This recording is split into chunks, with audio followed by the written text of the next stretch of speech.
नमस्कार। आज हम एक बड़ी दिलचस्प कहानी के जरिए ये समझने की कोशिश करेंगे कि हमारे शरीर में खुद को ठीक करने की कितनी अद्भुत ताकत होती है। जी।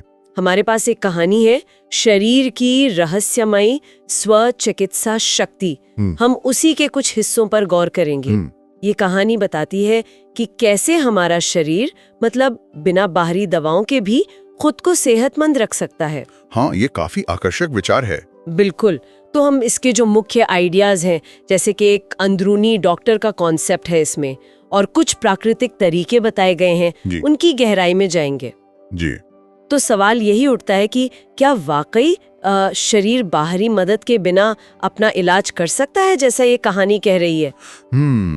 ये बड़ा सवाल है। चलिए देखते हैं, कहानी के किरदारों और उनके सफर से इसे समझने की कोशिश करते हैं। ठीक है। तो कहानी हमें ले जाती है एक दूर पहाड़ों में बसे गांव में। वहाँ स्वामी आनंद रहते हैं। अच्छा।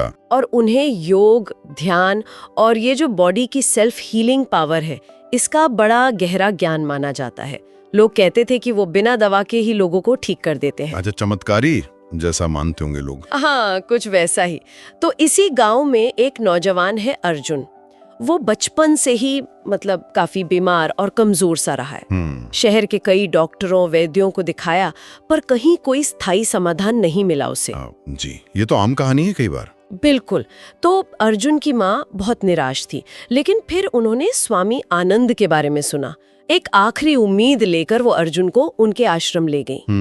स्वामी आनंद ने अर्जुन को देखा, मुस्कुराए और बोले, बेटा, तुम्हारा शरीर खुद ही अपनी बीमारियां ठीक कर सकता है। अच्छा? हाँ, बोले, मगर तुमने उसे कभी मौका ही नहीं दिया। फिर उन्होंने पूछा, क्या तुम अपने अंदर छुपी इस ताकत को जगाने के लिए तैयार हो? अर्जुन तो हैरान रह गया। पूछा, स्वामी जी, क्या ये सच में मुमकिन है, बिना दवाओं के? हाँ, ये सवाल तो उठता ही है। स्वामी आनंद का ये जो दावा है कि शरीर खुद ठीक हो सकता है, ये सीधे सीधे शरीर की होम्योस्टेसिस की तरफ इशारा करता है। होम्योस्टेसिस मतलब शरीर की अपना अंदरूनी संतुलन बनाए रखने की जो कुदरती काबिलियत होती है, ये सोच के शरीर में खुद को ठीक करने की एक अंदरूनी ताकत है। ये दुनिया भर की कई पुरानी चिकित्सा पद्धतियों का, फिलॉसफीज का बेस रहा है। अच्छा। कहानी यहाँ साफ तौर पर बाहरी दवाओं पर निर्भर रहने के बजाय शरीर की अपनी शक्ति को जगाने पर जोर दे रही है। बिल्कुल। और स्वामी आनंद अर्जुन को यही समझाते हैं। कहते कि हमारी सबसे बड़ी गलती ये है कि हम बाहरी चीजों पर डिपेंड हो गए हैं। वो बताते कि हमारे अंदर एक कमाल का सिस्टम है, जिसे कहानी में आंतरिक चिकित्सक या अंदरूनी डॉक्टर कहा गया है। जी। असल में ये हमारी रोग प्रतिरोधक क्षमता है, इम्यून सिस्टम। बिल्कुल जी। जब हम सही खाते पीते हैं, सही सोचते हैं और सही तरीके से जीते हैं, तो यही सिस्टम हमें सेहतमंद रखता है। सही बात है। स्वामी जी आगे कहते हैं कि जब हम बीमार पड़ते हैं, तो शरीर खुद ही बैक्टीरिया और वायरस से लड़ने के लिए अपने इम्यून सिस्टम को एक्टिवेट करता है। Defence mechanism. हाँ। अगर हम सही खाना खाएं, गहरी सांस लें, ध्यान करें और पॉजिटिव सोच रखें, तो ये सिस्टम इतना मजबूत हो सकता है कि शायद दवा की जरूरत ही ना पड़े। कहानी यहाँ बुखार का एक बड़ा दिलचस्प उदाहरण देती है। स्वामी जी के अनुसार बुखार कोई बीमारी नहीं, बल्कि शरीर का उसे ठीक करने का अपना तरीका है। हाँ, ये नजरिया थोड़ा अलग है। इम्यून सिस्टम वाकई शरीर की हिफाजत करने वाला एक पेचीदा और शानदार नेटवर्क है, ये तो हम जानते हैं। जी। और ये वैज्ञानिक तौर पर भी साबित हो चुका है कि हमारा खान पान, हमारा स्ट्रेस लेवल, नींद की क्वालिटी, हमारी मानसिक स्थिति, ये सब हमारे इम्यून रिस्पॉन्स पर गहरा असर डालते हैं। कहानी में बुखार का जो नजरिया है वो आम मेडिकल सोच से हटकर है। हम अक्सर बुखार को दबाने की कोशिश करते हैं ना। हाँ, पैरासिटामोल ले ली। बिल्कुल। जबकि कहानी का तर्क है कि शरीर जानबूझकर तापमान बढ़ाता है ताकि इन्फेक्शन से लड़ सके। तो दवा से उसे फौरन कम करना शायद शरीर की इस कुदरती लड़ाई में रुकावट डाल सकता है। अच्छा, ये सोचने वाली बात है। हाँ, कहानी एक मूलभूत सवाल उठा रही है, क्या हम बीमारी के लक्षणों को दबाकर शरीर के अपने समाधान में ही बाधा डाल रहे हैं? इसी भरोसे को जगाने के लिए स्वामी आनंद अर्जुन को पहला प्रयोग करने को कहते हैं। अच्छा, क्या प्रयोग? वो कहते हैं, अगले 3 दिन तुम सिर्फ गुनगुना पानी पियोगे, कुछ हल्के फल खा सकते हो और दिन में 3 बार गहरी सांस लेने का अभ्यास करोगे। ठीक है, सिंपल लगता है। हाँ, लेकिन उनका तर्क था कि जब शरीर अंदर से हल्का और साफ होता है, तो उसकी हीलिंग पावर कई गुना बढ़ जाती है। उन्होंने बीमार जानवरों का उदाहरण दिया कि कैसे वो बीमार पड़ने पर खाना छोड़ देते हैं, सिर्फ पानी पीते हैं और आराम करते हैं। हाँ, ये देखा जाता है। स्वामी जी ने समझाया कि फास्टिंग करने से, मतलब उपवास करने से, शरीर अपनी एनर्जी खाना पचाने में वेस्ट नहीं करता, बल्कि उसे बॉडी की मरम्मत और सफाई में लगाता है। जी। अर्जुन को पहले तो शक हुआ, उसे लगा भाई बिना ढंग से खाए तो मैं और कमजोर हो जाऊंगा। हाँ, स्वाभाविक है ये सोचना। लेकिन फिर उसने हिम्मत करके प्रयोग करने का फैसला किया और 3 दिन बाद वो खुद हैरान रह गया। क्या हुआ? उसे वाकई काफी हल्का और पहले से ज्यादा एनर्जेटिक महसूस हो रहा था। अच्छा। हाँ, देखिए, उपवास या व्रत रखना, जिसे कहानी में आत्मशुद्धि का तरीका बताया है, ये दुनिया भर की कई संस्कृतियों और पारंपरिक चिकित्सा का सदियों से हिस्सा रहा है। जी। इसके पीछे का सिद्धांत अक्सर यही होता है कि शरीर को जो लगातार पाचन का काम करना पड़ता है, उससे थोड़ा आराम दिया जाए ताकि वो अपनी अंदरूनी सफाई और मरम्मत पर ध्यान दे सके। कहानी या शरीर की अपनी सहज बुद्धि, इंट्यूशन को सुनने पर जोर देती है। जैसे बीमार होने पर भूख अपने आप कम हो जाती है ना? हाँ, बिल्कुल। तो अर्जुन का अनुभव कि उसे हल्कापन लगा और एनर्जी बढ़ी, ये इस प्रयोग के कथित फायदों को दिखाता है। सही है, पर अर्जुन को हल्का तो महसूस हो रहा था, लेकिन वो अभी पूरी तरह ठीक नहीं था। उसने स्वामी आनंद से फिर पूछा, स्वामी जी, क्या सच में मेरा शरीर बिना दवा के ठीक हो सकता है? फिर वही सवाल। हाँ, स्वामी आनंद ने कहा, बिल्कुल हो सकता है, लेकिन तुम्हें शरीर के काम करने के तरीके को और गहराई से समझना होगा। अच्छा। उन्होंने समझाया कि गलत खानपान, ज्यादा तनाव और खराब आदतों की वजह से शरीर में धीरे धीरे कुछ गंदगी या जहरीले पदार्थ जमा हो जाते हैं। टॉक्सिन्स। हाँ। कहानी में उन्हें टॉक्सिन्स कहा गया है। अगर शरीर इन्हें वक्त पर बाहर नहीं निकाल पाता तो यही बीमारियों की जड़ बनते हैं। ये कॉन्सेप्ट बहुत कॉमन है पारंपरिक चिकित्सा में। उन्होंने फिर बुखार का उदाहरण दिया कि कैसे ये शरीर का तरीका है इन्फेक्शन को खत्म करने का, जिसे हम अक्सर दवा लेकर रोक देते हैं। जी। अर्जुन को धीरे धीरे लगने लगा कि शायद सेहत के बारे में उसका अब तक का नजरिया मतलब अधूरा था। हाँ, विषाक्त पदार्थों या टॉक्सिन्स का ये जो कॉन्सेप्ट है, ये पारंपरिक और वैकल्पिक चिकित्सा में बहुत आम है। जी। अगर हम आधुनिक जीव विज्ञान के नजरिए से देखें तो हमारे शरीर के पास खुद के बहुत बढ़िया डिटॉक्सिफिकेशन सिस्टम होते हैं। लिवर, किडनी, त्वचा, फेफड़े, ये सब लगातार बेकार चीजों को बाहर निकालते रहते हैं। कहानी का दृष्टिकोण यहाँ ये है कि हमारी लाइफस्टाइल, हम क्या खाते हैं, कितना स्ट्रेस लेते हैं, इन कुदरती सिस्टम्स के काम में रुकावट डाल सकती है। अच्छा। जिससे शरीर का संतुलन बिगड़ता है और बीमारियां पैदा हो सकती हैं। तो कहानी पारंपरिक विषाक्तता की बात कर रही है, जो मॉडर्न साइंस की वेस्ट मैनेजमेंट प्रक्रिया से थोड़ी अलग है। पर दिलचस्प बात यह है कि दोनों ही लाइफस्टाइल के असर पर जोर देते हैं। सही। और बुखार को सिर्फ एक लक्षण न मानकर शरीर की एक सोची समझी रक्षात्मक प्रतिक्रिया मानना, ये इस नजरिए का एक अहम हिस्सा है। इसी समझ को आगे बढ़ाते हुए स्वामी आनंद शरीर के 3 मुख्य कुदरती उपचार तंत्रों के बारे में बताते हैं। अच्छा, कौन कौन से? उनके अनुसार ये शरीर की शक्ति बढ़ाने के लिए जरूरी है।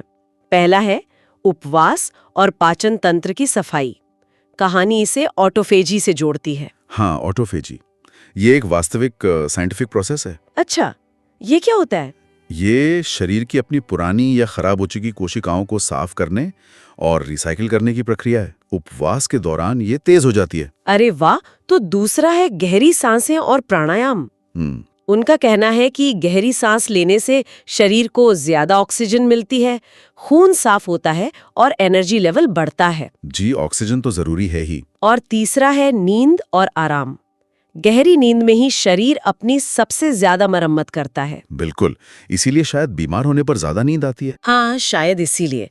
स्वामी जी का दावा तो यहाँ तक है कि अगर कोई इंसान इन 3 बातों का ठीक से ध्यान रखे तो वो कभी बीमार ही नहीं पड़ेगा। बाप रे, ये तो बताता हुआ है। हाँ, अर्जुन ने पूछा, स्वामी जी, क्या ये किसी गंभीर बीमारी में भी मुमकिन है?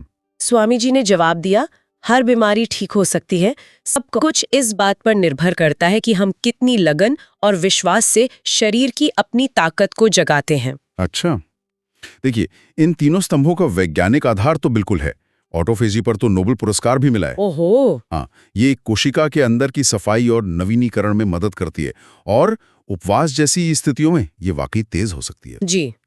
शरीर को पर्याप्त ऑक्सीजन मिलना और गहरी सुकून भरी नींद लेना, ये दोनों शारीरिक मरम्मत, दिमागी कामकाज और इम्यून सिस्टम की सेहत के लिए बेहद जरूरी हैं। इसमें कोई शक नहीं। कहानी यहाँ इन बुनियादी जैविक जरूरतों पर तो जोर दे ही रही है, साथ ही वो मानसिक दृढ़ता और विश्वास की ताकत को भी रेखांकित कर रही है। हाँ, विश्वास। खासकर गंभीर हालात का सामना करते वक्त ये हमें सोचने पर मजबूर करता है कि विश्वास का स्वास्थ्य पर कितना गहरा असर हो सकता है। प्लेसिबो इफेक्ट जैसी चीजें भी तो हैं। सही बात है। इसके बाद अर्जुन का प्रशिक्षण और गहरा होता है। स्वामी आनंद उसे कुछ और एडवांस्ड अभ्यास सिखाते हैं। अच्छा, जैसे कि? पहला था सूर्य साधना। सुबह उगते सूरज की पहली नरम किरणों के सामने बैठकर धीरे धीरे गहरी सांस लेना। सन गेजिंग जैसा कुछ। हाँ, कहानी के मुताबिक इससे शरीर में विटामिन डी बनता है, जो इम्यून सिस्टम को मजबूत करता है। जी, विटामिन डी तो जरूरी है। दूसरा था योग निद्रा, रात को सोने से पहले की जाने वाली एक गहरी ध्यान की तकनीक। योग निद्रा, हाँ, ये तो बहुत रिलैक्सिंग होती है। कहानी के अनुसार इससे शरीर की कोशिकाएं तेजी से रिपेयर होती हैं। अर्जुन ने पूरी लगन से इन अभ्यासों को अपनी दिनचर्या में शामिल किया। कुछ ही दिनों में उसे महसूस होने लगा कि उसका शरीर पहले से कई ज्यादा हल्का और ऊर्जावान है। अच्छा। उसकी पुरानी तकलीफें धीरे धीरे कम होने लगी और उसे लगने लगा कि वो सचमुच सेहतमंद हो रहा है। ये विचार कि सूरज की रोशनी और गहरा आराम भी दवा की तरह काम कर सकते हैं, वाकई दिलचस्प है। हाँ, देखिए, सूरज की रोशनी से विटामिन डी बनता है, ये तो स्थापित तथ्य है, और विटामिन डी इम्यून सिस्टम के लिए जरूरी माना जाता है। जी। और योग निद्रा वो एक जानी मानी गहरी विश्राम की तकनीक है, जिसे कभी कभी साइकिक स्लीप भी कहते हैं। अच्छा। ये तनाव कम करने, नर्वस सिस्टम को शांत करने और शरीर की जो आराम और मरम्मत की प्रक्रियाएं हैं उनमें मदद कर सकती है। तो अर्जुन के अनुभव, जैसा कहानी में बताया गया है, इन अभ्यासों के संभावित सकारात्मक असर को दिखाते हैं, जिन्हें हम तनाव में कमी और बेहतर शारीरिक आराम से जोड़कर देख सकते हैं। बिल्कुल, लेकिन अर्जुन की असली परीक्षा तो अभी बाकी थी। ओहो, और क्या? कहानी के अंतिम चरण में स्वामी आनंद अर्जुन को एक पहाड़ी गुफा के अंदर ले जाते हैं। गुफा में? हाँ, वहाँ घोर अंधेरे में एक बहुत बूढ़े साधु ध्यान में लीन बैठे थे। उनकी उम्र कम से कम 80 साल की लग रही थी, पर चेहरे पर न कोई झुर्री न कमजोरी के निशान। अच्छा। स्वामी जी ने बताया कि ये साधु पिछले 50 सालों से सिर्फ कुदरती चीजों पर जी रहे हैं, कभी कोई दवा नहीं ली, फिर भी पूरी तरह स्वस्थ हैं। 50 साल? कमाल है। वजह, उन्होंने अपने शरीर की स्वचिकित्सा शक्ति को पूरी तरह पहचान लिया है और उसी के सहारे जीते हैं। अब अर्जुन को खुद इस शक्ति का अनुभव करने की चुनौती दी गई। कैसी चुनौती? 7 दिनों का पूर्ण मौन व्रत। चुप रहना। बिल्कुल। हाँ, बिल्कुल। और साथ ही आत्मशुद्धि उपवास, सिर्फ पानी और कुछ खास जड़ी बूटियों का रस पीना था। बाप रे, 7 दिन। और रोज 3 घंटे ध्यान करना था और प्रकृति के बीच रहना था। ये तो बहुत कठिन है। बहुत। पहले 2 दिन अर्जुन के लिए बहुत मुश्किल थे। शरीर खाना मांग रहा था, मन 1000 जगह भटक रहा था। हाँ, होता है। लेकिन तीसरे दिन उसने अचानक महसूस किया कि उसका सालों पुराना सिरदर्द गायब हो गया है। सच में? हाँ। 5वें दिन उसे अपने अंदर एक अजीब सी गहरी शांति महसूस हुई, जो उसने पहले कभी अनुभव नहीं की थी। और 7वें दिन जब उसने मौन तोड़ा और आंखें खोली, तो उसे लगा जैसे उसके शरीर से कोई बहुत बड़ा बोझ उतर गया हो। वो एकदम हल्का और तरोताजा महसूस कर रहा था। वाह, ये तो जबरदस्त ट्रांसफॉर्मेशन लगता है ना? हाँ, ये अंतिम चरण साफ तौर पर दिखाता है कि कहानी अत्यधिक आत्मानुशासन और शरीर की सीमाओं को परखने पर कितना जोर दे रही है। जी। लंबे समय तक उपवास, पूरी तरह चुप रहना, घंटों ध्यान करना, इन सब का मन और शरीर पर बहुत गहरा असर पड़ सकता है। इसमें चेतना की बदली हुई अवस्थाएं आ सकती हैं, गहरी विश्राम प्रतिक्रियाएं हो सकती हैं और शारीरिक प्रक्रियाओं में भी खास बदलाव हो सकते हैं। हाँ, कहानी में वो बूढ़े साधु इस जीवन शैली के एक आदर्श प्रतीक है। हाँ, बिल्कुल। और अर्जुन का अनुभव शारीरिक और मानसिक दोनों स्तरों पर एक बड़े बदलाव या कहें कि एक गहरी शुद्धि की प्रक्रिया को दर्शाता है। सही। इस कठिन परीक्षा के बाद अर्जुन को अंदर से महसूस हुआ कि उसका शरीर अब पहले से कहीं ज्यादा शक्तिशाली है। अच्छा। उसे अब छोटी मोटी बीमारियों से डर नहीं लगता था, क्योंकि उसे यकीन हो गया था कि उसका शरीर खुद को ठीक करने में सक्षम है। ये एक बड़ी उपलब्धि है, मानसिक तौर पर भी। बिल्कुल। स्वामी आनंद का सार संदेश यही था, असली सेहत बाहरी चीजों जैसे दवाओं पर टिके रहने से नहीं मिलती। ये अंदरूनी शक्ति, ध्यान, सही भोजन, सकारात्मक सोच को जगाने और अपने शरीर की आवाज सुनने से आती है।